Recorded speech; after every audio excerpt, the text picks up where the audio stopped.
The news of Billy Napier probably undermined the storyline, but for me, I think we got to have a conversation about Maryland right now. I mean, I did my preview on them about 2 months ago. Definitely recommend checking that out. But I feel like this is one of those stories that have really kind of gone under the radar. But if you look at Maryland football the past 3 games that they've had, it is just mind boggling in terms of this collapse that they are having once again this year. I mean, even for Maryland fans out there, this is not something that you're not used to. I mean, this is just a pattern constantly with a Michael Locksley coach team because you heard in the offseason how no, you didn't have enough depth, then oh, it wasn't enough NIL. But then you get two guys and Zahir Mathis, and granted he's been hurt too a little bit, but you also had Daniel Wingate, and those two have just been a super fun 1-2 combo to watch. And I think, to some degree that's them not being there has definitely made an impact on this team. But at some point when you look at this, you just have to sit there and say that it comes down to coaching in terms of why they're not able to finish games. Let's just say even if it happened one time, let's say it just happened this week, they should have beat Nebraska, they should have beat Washington, and they should have beat UCLA. And I don't know which game is more frustrating, but I think if you're a Maryland fan, you just get to a point where you don't like where does the buck stop? Because I guess what's more fascinating too is Jim Smith just came out today and essentially said, "Hey, we're backing Mike Locksley. We believe in him," and it's just hard because it's just the same old story every single time. Now, the Terps do have some things going for them, right? I mean, they have 18 consecutive wins against non-conference opponents dating back to 2019. They've held their opponents in each under 30 points in each of those games. They have won. They were in 3 straight bowl games in 2021 to 2023, the first time the program has ever done that. And then obviously in 2024, they were 4-8. But I go back to last week versus the week before versus Washington when Maryland was up 20-0 and they gave up 24 unanswered. And then, especially too, given that you were in front of a sellout crowd, this is some of the most energy that has been in the program probably since the days of Ralph Friedgen. I mean, maybe you can argue Randy Insall, maybe, but for the most part, I mean, because think about it, Mike Locksley, you have your super talented freshman quarterback in Malik Washington, who I've been raving about, for the past couple months, and I still think he definitely has some growing up to do, but he's been really solid. I think the defense definitely deserves a lot more credit for what they've done.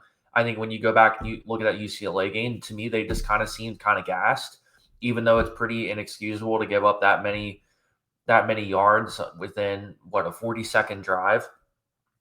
But, especially too, I think this is what hurts the most is the fact that this is supposed to be the year where I think a lot of Maryland fans, and rightfully so, should have been optimistic going into the year.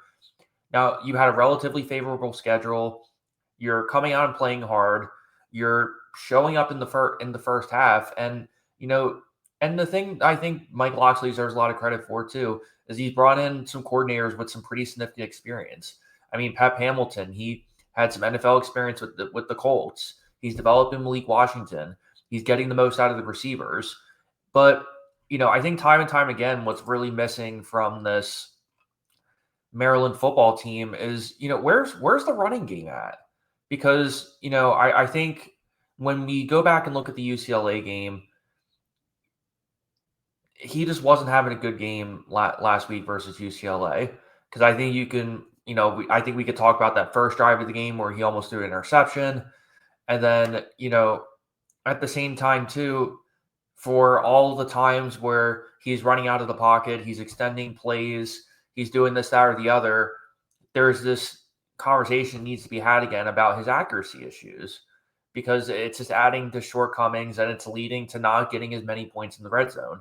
I mean, this past weekend, he went 23 of 48.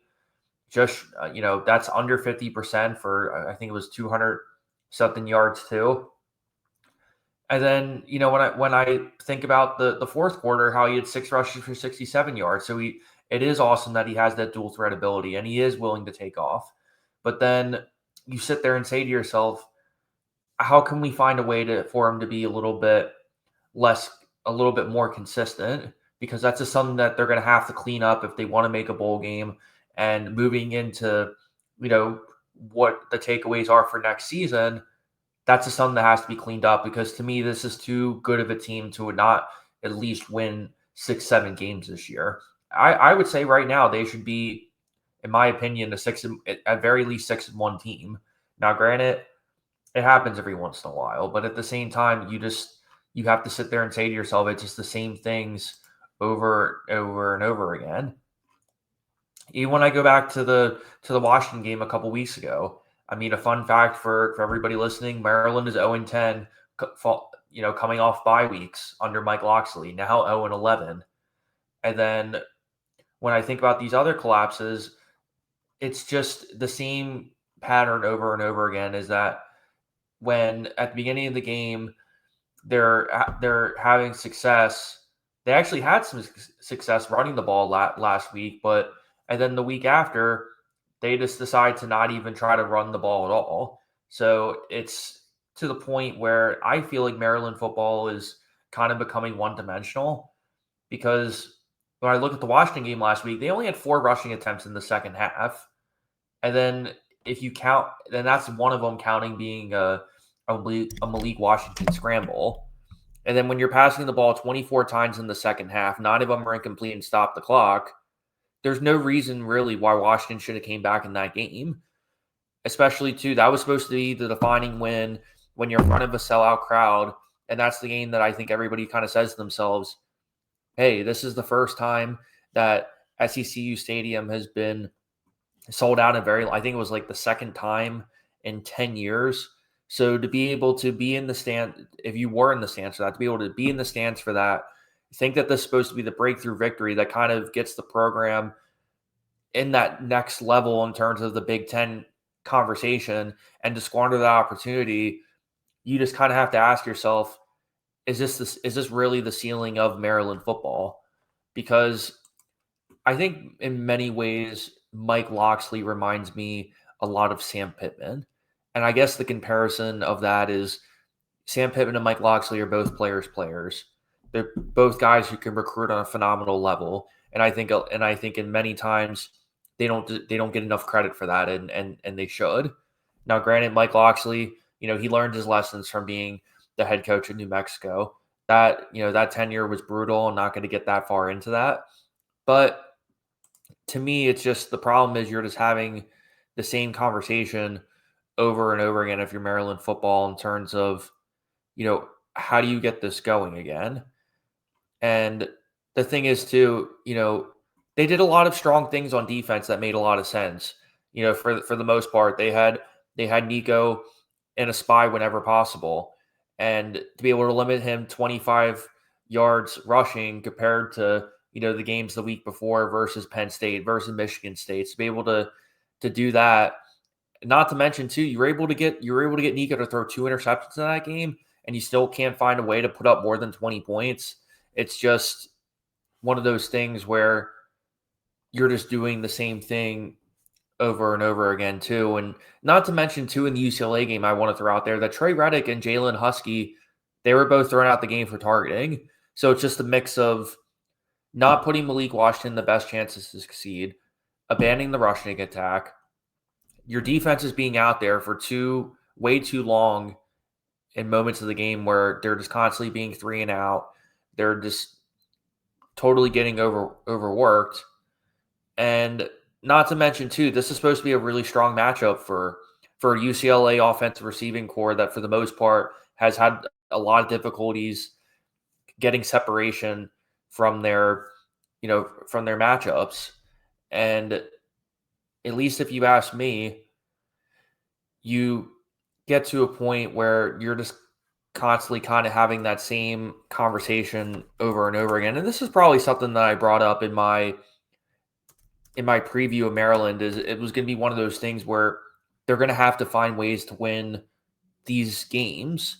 And now that they're on the bye this week, this is going to be a big conversation in terms of the rest of their schedule, because it's not going to get any easier from here. Those were the games where I think a lot of us were sitting there saying, hey, if Maryland football can go into this being 5-1 or 6-1, and go into, you host Indiana, then you go on the road versus a Rutgers team who's been struggling pretty mightily defensively. You have an Illinois team who's already lost two, so that's an iffy game. And then you finish the year hosting Michigan and then on the road versus Michigan State. I mean, those are some pretty tough games. I mean, I think they can find a way to win two of those. To me, if you beat Rutgers like you should, and you beat Michigan State like you should, that leads you to a 6-6 season minimum.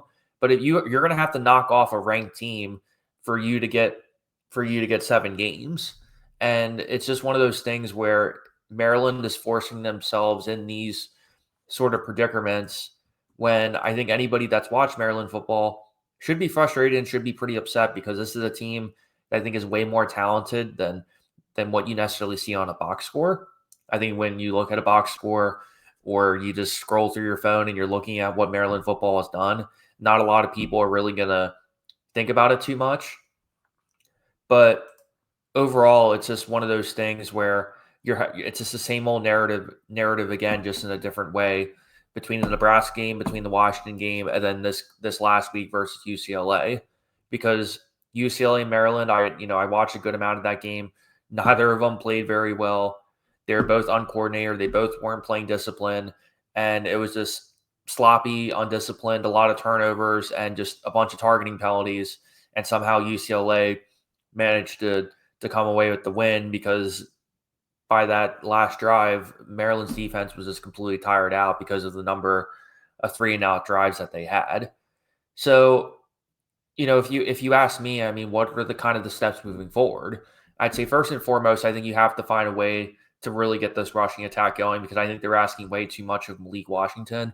And I get it; he's a dual threat. He's a guy that can make, that can make plays with his feet, and that's awesome and everything too.